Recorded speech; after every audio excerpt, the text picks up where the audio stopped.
perceptions of Stevens. Well, we wanted to know how these numbers could affect campaign 2008, especially when you factor in that just this past weekend, former Representative Ethan Berkowitz told CBS 11 that he's thinking about challenging Representative Don Young. Matthew Simon spent the day talking to political insiders and joins us live in the studio with the very latest. Good evening, Matthew.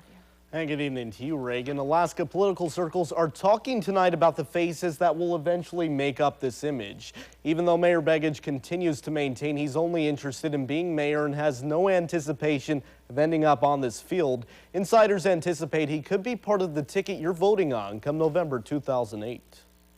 The fact that Ted Stevens' negatives have increased, that is not surprising at all. And I don't think that's surprising to most Alaskans. CBS 11 political analyst and UAA professor Gail Smoke thinks Ted Stevens' approval ratings drop has to do with two things. Many Alaskans thinking Stevens could somehow be tied to the Vico corruption scandal. And the arrogance Smoke feels both Stevens and Representative Don Young seem to show lately.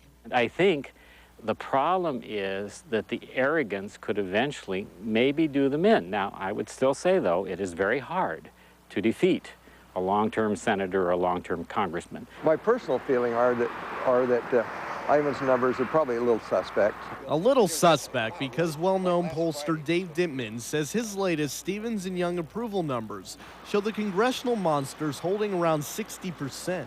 I wouldn't, place too much weight on it, on the specific numbers, other than to say it probably is accurate to say there's been a decline, because I think there has been. And that decline is what both Dittman and Smoke call significant, and is being echoed by many Alaska political circles who anticipate Anchorage Mayor Mark Begich and former Representative and Lieutenant Governor candidate Ethan Berkowitz could legitimately challenge Stevens and Young.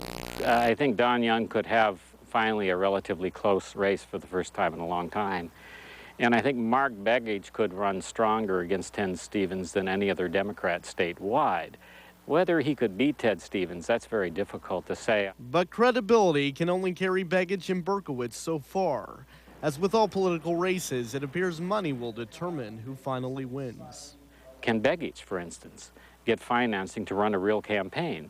The mayor has, he won re-election last time. He raised nearly $1 million, I think, and when he had 55%, which to me is hardly a mandate when he outspent his opponent by, I think, close to 10 to 1.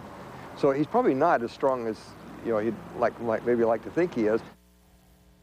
Of course, we are very early in this game. Mayor Begich's spokesperson said today a lot of people are talking about his future, but the mayor is not one of them. And Berkowitz says he's just trying to weigh what's best for his family right now, but Berkowitz says to expect to hear some sort of announcement within the next 6 weeks. As always, we will keep you updated.